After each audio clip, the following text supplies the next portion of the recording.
여러분 안녕하십니까? MBC 정은희입니다. 국민의힘 김기현 원내대표가 국회 교섭단체 대표연설에서 정부 여당의 경제와 일자리, 부동산 정책 등을 비판하며 꼰대 수구 기득권이라고 비난했습니다.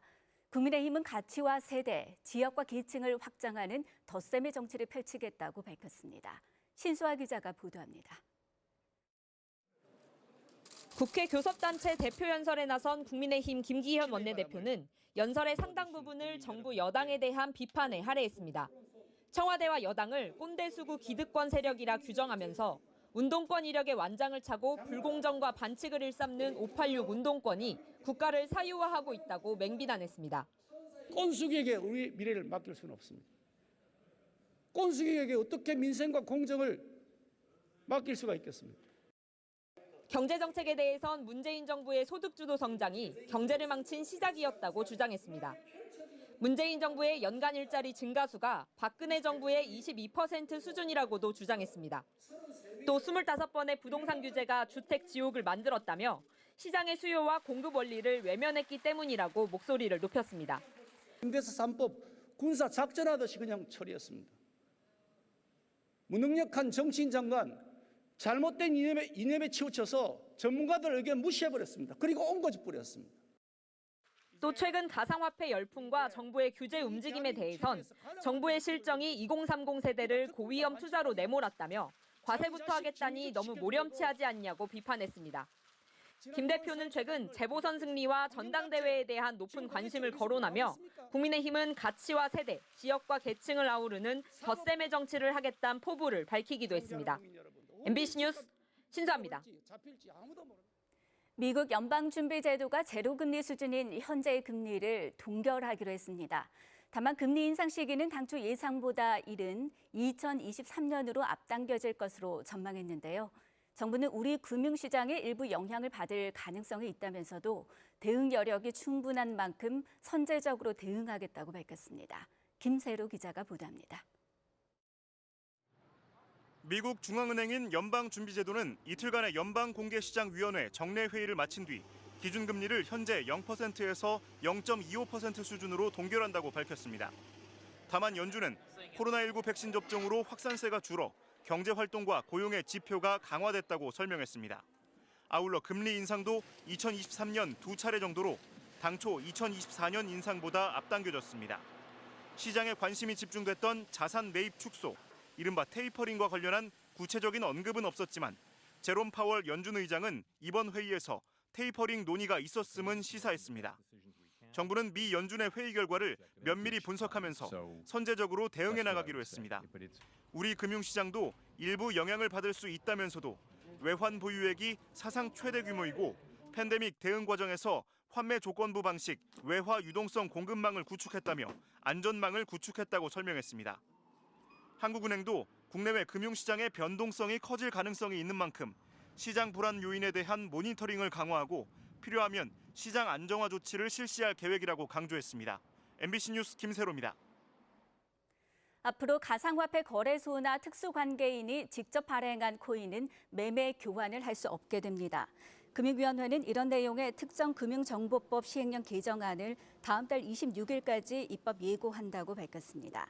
개정안에는 가상자산 사업자와 임직원이 해당 거래소를 통해 거래하는 것을 금지하는 내용도 담겨 있습니다. 가상자산 사업자가 이해충돌 소지가 있는 가상화폐를 취급하고 자전 거래를 통해 코인 거래가 일어나는 것처럼 꾸미는 일을 막겠다는 취지입니다. 또 자금 세탁을 방지하기 위해 배우자와 6촌 이내의 혈족, 4촌 이내의 인척 등 본인과 특수관계자가 발행한 가상자산을 취급할 수 없도록 했습니다. 홍남기 부총리 겸 기획재정부 장관은 내년에 공급 확대 효과가 본격적으로 나타날 것이라고 말했습니다.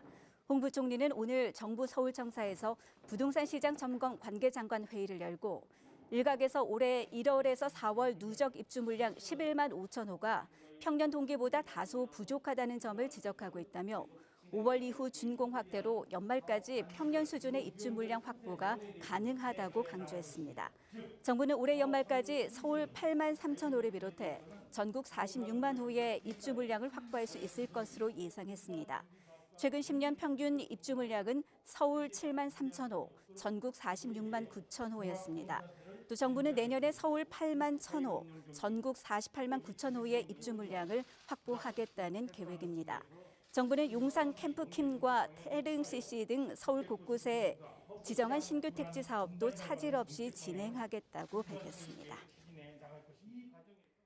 부동산 투기 의혹을 수사 중인 경찰이 전 행정중심 복합도시건설청장 이모 씨를 다음 주 중 불구속 송치할 예정입니다. 특수본 관계자는 오늘 기자들과 만나 전 행복청장이 퇴임 후 매입한 토지의 경우 내부 정보를 이용해 매입한 사실을 확인했다고 밝혔습니다.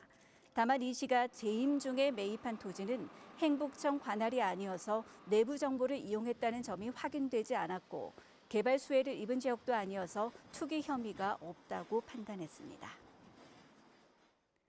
코로나19 신규 확진자 수가 어제에 이어 오늘도 500명대를 기록했습니다. 백신 1차 접종자가 오늘 중에 1,400만 명을 넘을 것으로 예상되는 가운데 정부는 오늘 오후 3분기 백신 접종 계획을 발표합니다. 김민욱 기자가 보도합니다. 중앙방역대책본부는 오늘 0시 기준 코로나19 신규 확진자 수가 540명이라고 밝혔습니다.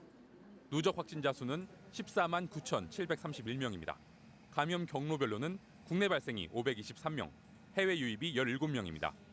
지역별로는 서울이 199명, 경기 181명 등 수도권에서 전체 국내 발생 환자의 75.9%가 나왔습니다. 비수도권에서는 울산 22명, 대전 충북 18명, 부산 15명 등 126명의 신규 환자가 나왔습니다. 경기 김포시 어학원에서 총 29명이 확진됐고 경기 용인시 어학원에서도 현재까지 12명이 양성으로 확인됐습니다. 또 경기 의정부시 학습지센터에서도 종사자와 학생, 가족 등 11명이 양성 판정을 받았고 대전 대덕구 보습학원에서는 총 38명이 확진됐습니다. 어제 하루 백신 1차 접종을 받은 사람은 54만 238명입니다. 지금까지 1,379만 841명이 1차 접종을 마쳐 오늘 중에 1,400만 명을 넘을 것으로 예상됩니다. 오늘 0시 기준 인구 대비 1차 접종률은 26.9%입니다. 정부는 오늘 오후 3분기 백신 접종 세부 계획을 공개할 예정입니다. 3분기에는 18세에서 59세 국민에 대한 접종이 시작되며 접종 인원은 2,200만 명 이상이 될 전망입니다. 아직 접종받지 못한 60세 이상 연령층이 우선 접종 대상이며 7월에는 50대, 8월부터는 40대 이하에 대한 접종이 진행될 것으로 예상됩니다. MBC 뉴스 김민욱입니다. 미국 제약사 모더나의 코로나19 백신이 오늘부터 접종 현장에서 사용됩니다. 코로나19 예방접종 대응 추진단은 오늘 기자단 공지를 통해 모더나 백신의 초도 물량이 전국의 상급 종합병원 45곳에 어제 배송됐다고 밝혔습니다. 모더나 백신은 상급 종합병원 소속 30세 미만 보건의료인과 의대생, 간호대생 등 예비 의료인에게 접종될 예정입니다. 의료용 마약류인 졸피뎀의 오남용 통보를 받은 의사 상당수가 아직도 안전사용 기준을 벗어나서 처방하고 있는 것으로 드러났습니다. 식품의약품안전처는 졸피뎀 오남용을 통보받은 의사 1,720명을 대상으로 3월부터 2달 동안 처방 사용 내역을 분석한 결과 559명이 여전히 졸피뎀을 오남용하는 것으로 파악됐다고 밝혔습니다.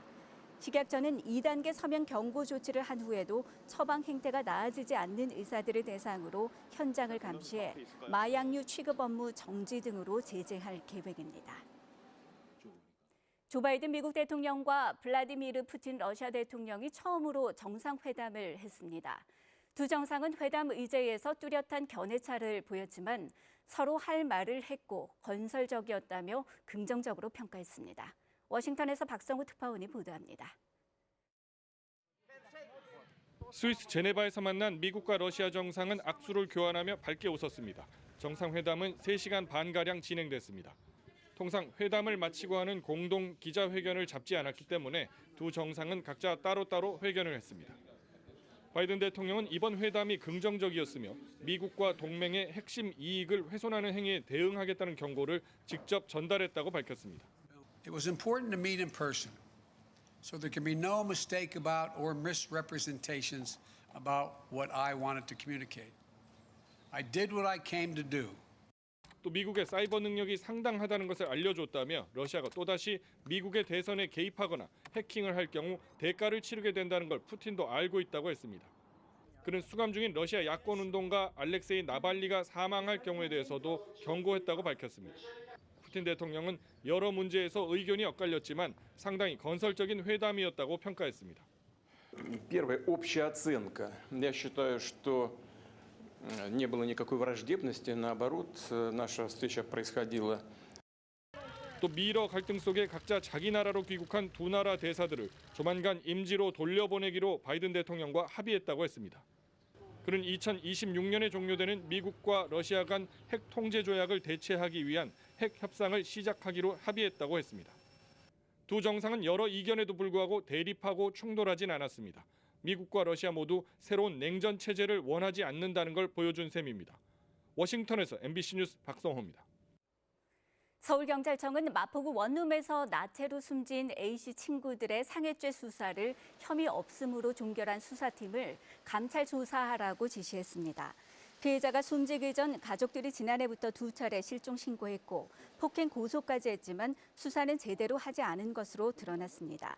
A씨가 지난 14일 나체로 숨진 채 발견되기 전 가족들은 지난해부터 A씨를 찾아달라며 2차례나 실종 신고하고 함께 살던 피의자들을 폭행으로 고소했습니다.